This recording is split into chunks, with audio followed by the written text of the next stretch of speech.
तो आज का हमारा जो टॉपिक है वो हड़प्पा सभ्यता का आर्थिक और सामाजिक जीवन। अगर आर्थिक जीवन की बात करें तो हड़प्पा सभ्यता का आर्थिक जीवन ज़्यादातर कृषि, पशुपालन व व्यापार पर निर्भर था। और अगर डिटेल में आर्थिक जीवन की बात करें, ये जो तस्वीर आपके सामने है ये कालीबंगा से ली गई है, जहाँ पर जुते हुए खेत के साक्ष्य मिले हैं। तो आर्थिक अगर जीवन की बात करें तो यहाँ की भूमि बहुत उपजाऊ थी, अच्छी वर्षा होती थी। इसके अलावा यहाँ से हमें कुछ ऐसे साक्ष्य भी मिले हैं जिनसे ये पता लगता है कि यहाँ पर सिंधु घाटी में, सिंधु नदी में अक्सर बाढ़ आया करती थी, जो अपने साथ उपजाऊ मिट्टी लेकर आती थी। इसके अलावा इन लोगों ने लकड़ी, ईंट पकाने व इमारत बनाने के लिए बड़ी संख्या में लकड़ी काटी वनों से, जिससे वनों का विस्तार सिपट गया। यहाँ पर कृषि में तिल, सरसों, चावल, कपास, बाजरा, गेहूँ, जौ, राई, मटर 9 प्रकार के साक्ष्य मिले हैं। व्यापार आंतरिक व बाहरी दोनों होता था। बाहरी व्यापार के लिए ज़्यादातर जो इस्तेमाल किया जाता था वो जल और थल दोनों मार्गों का इस्तेमाल किया जाता था। इन लोगों ने ये सिक्का गाड़ी से पता चलता है कि इन्होंने पशुओं को जो है पालतू भी बना लिया था, क्योंकि कुछ कुत्ते के भी साक्ष्य मिले हैं जिन्हें कब्रों में दफनाया गया था, जिसके बारे में कल बता दिया गया था। इसके अलावा जो कुबड़ वाला बैल था, ये भी बहुत सारी जगह दिखाई दिया है। इसके अलावा जब सामाजिक व्यवस्था की बात करेंगे तो वहाँ पर योगी की एक आकृति मिली है, और इसके अलावा ज़्यादातर जो मूर्तियाँ मिली हैं माताओं की मिली हैं, देवियों से संबंधित मिली हैं। इसके बारे में भी थोड़ी देर बाद में चर्चा करेंगे। फिलहाल बात करते हैं, इन लोगों ने उस समय 2 फसलों की एक साथ खेती प्रारंभ कर दी थी। हल का प्रयोग किया जाता था, एक लकड़ी का हल भी मिला है, और फसल की विधिवत शुरुआत इन्होंने कर दी थी। ये विधिवत रूप से बोते थे, समय पर बोते थे, समय पर काटते थे। इसके अलावा फावड़े का कोई साक्ष्य नहीं मिला है। पत्थर व कांसे के ज़्यादातर औजार मिले हैं। हल जो मिला है वो लकड़ी का मिला है। तो ये वही कालीबंगा है जहाँ से जुते हुए खेत के साक्ष्य मिले हैं। और मोहनजोदड़ो, लोथल से अनाज भंडारण के साक्ष्य भी मिले हैं। मोहनजोदड़ो के बारे में आपको पहले भी बताया गया था कि वहाँ से बहुत बड़ा अन्नागार भी मिला है। और कपास की खेती करने में ये लोग सर्वप्रथम थे, यहाँ इन्होंने कपास की खेती करना प्रारंभ कर दिया था।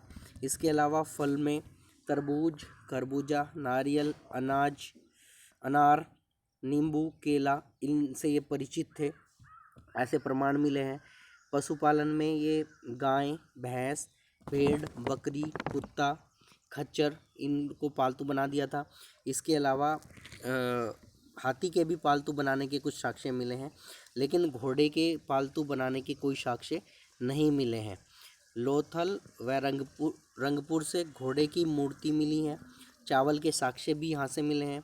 सुरकोतड़ा नामक स्थान से घोड़े के अस्थि पिंजर मिले हैं, और ऊँट की अस्थियाँ जो मिली हैं वो कालीबंगा से मिली हैं। और कुबड़ वाला सांड बताया था आपको, जो ये इसमें इक्का गाड़ी में भी जो ले जाया करते थे और खेत जोतने के भी काम आता था, वो इनका प्रिय पशु था। और लोथल से इसके अलावा 2 आटा चक्की भी मिली हैं। अब बात करें सामाजिक जीवन की, तो सामाजिक जीवन में ज़्यादातर तस्वीरें जो हैं वो देवियों से संबंधित मिली हैं। बहुत कम मूर्तियाँ, 90% देवियों से संबंधित हैं।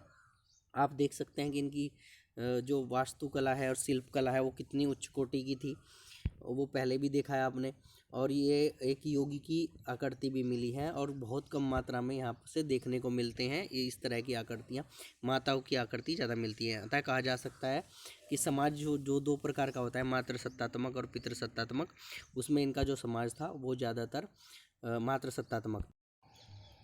अब बात करते हैं आज के सवालों की। तो पहला सवाल है, हड़प्पा सभ्यता के लोगों का आर्थिक जीवन कैसा था, समझाइए।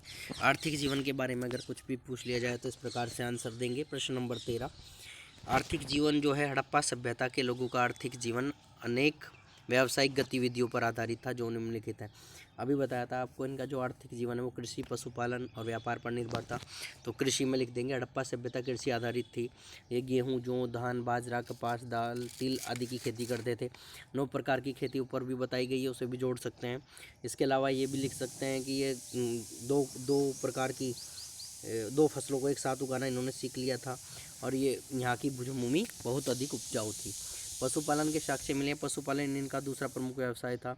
ये गाय, बैल, भेड़, बकरी, ऊँट, सुअर, मुर्गी आदि पशु पालते थे, जबकि घोड़े को पालतू बनाने के कोई साक्ष्य नहीं मिले हैं। और इन्होंने हाथी को भी पालतू बना लिया था, ऐसा साक्ष्य मिलते हैं। इस तरीके से जोड़ देना।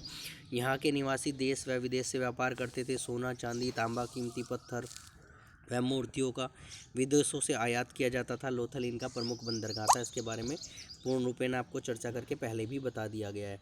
आगे बढ़ेंगे। हड़प्पा सभ्यता की सामाजिक व्यवस्था समझाइए। हड़प्पा सभ्यता के बारे में हमें कोई लिखित साक्ष्य प्राप्त नहीं होते। बताया था पहले ही कि कोई लिखित साक्ष्य हैं तो पढ़े नहीं जा सकते हैं। लिखित साक्ष्य के अभाव में इतिहास निर्माण संभव नहीं है। फिर भी उत्खनन से प्राप्त सामग्री के आधार पर हम निम्न तथ्य जानते हैं। मुख्यतः समाज दो प्रकार का होता है, पितृसत्तात्मक व मातृसत्तात्मक। हड़प्पा से हमें विस्तृत संख्या में स्त्री की मूर्तियाँ व मातृ देवी की प्रतिमाएं मिली हैं, जिसके बारे में मैंने आपको भी दिखाया। बहुत सारी मूर्तियाँ हैं, ज़्यादा नहीं दिखाता तो वीडियो बहुत लंबी हो जाती, तो ज़्यादा करने की कोशिश नहीं है। पुरुष प्रतिमाओं का अभाव है, बहुत कम मात्रा में मिली है, जिसके आधार पर हम कह सकते हैं कि हड़प्पा समाज मातृसत्तात्मक था। इस समय का समाज उच्च वर्ग व निम्न वर्ग में विभाजित था। इसके बारे में बता दिया था। मोहनजोदड़ो में कुछ एक मंजिली मकान मिले हैं, कुछ बड़े मिले हैं। इससे पता लग सकता है कि इस तरह का था, जो मकान के आकार से स्पष्ट हो जाता है। इस सभ्यता में महिलाओं की स्थिति अच्छी थी। उनका कृषि में महत्वपूर्ण योगदान था। महिलाओं का आदर किया जाता था। महिलाएं जो कृषि में भी योगदान देती थी, उनका आदर भी किया जाता था। वे सौंदर्य प्रसाधनों का प्रयोग करती थी। खुदाई से हमें कोई भी ऐसा साक्ष्य नहीं मिला है जो दास प्रथा की ओर संकेत करता हो। देखो, अगर समाज बेकार होगा तो वहाँ पर दास भी होंगे और दासों के साथ मिसबिहेव भी होगा, तो यहाँ से कोई ऐसा प्रमाण नहीं मिला। इसका मतलब समाज ठीक ठाक था, अच्छा था, अतः यहाँ दास प्रथा नहीं थी। ये लोग मनोरंजन प्रधान व शांति प्रिय थे। ये मुर्गियों के खेल, रथ, बैलों की दौड़, पासे आदि के खेल खेलते थे। इनका स्वास्थ्य अच्छा था।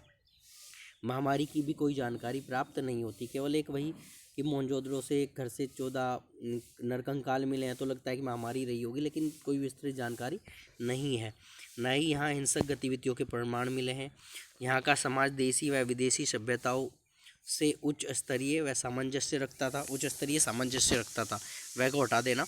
अतः कहा जा सकता है कि हड़प्पा समाज हमें सांस्कृतिक रूप से उज्ज्वल दिखाई देता है और यहाँ का समाज बहुत बढ़िया था। देखो, जिस समाज में स्त्री की इज्जत होती है और गरीबों की इज्जत होती हो, उनकी रेस्पेक्ट होती हो, वो समाज अपने आप ही उच्च कोटि का समाज माना जाता है और ये यहाँ देखने को मिलता है। इसलिए हम कह सकते हैं कि ये समाज, हड़प्पा समाज, एक उच्च कोटि का समाज था। फिलहाल इतना ही, बाकी आपको लेक्चर में मिलेंगे। फिलहाल के लिए धन्यवाद।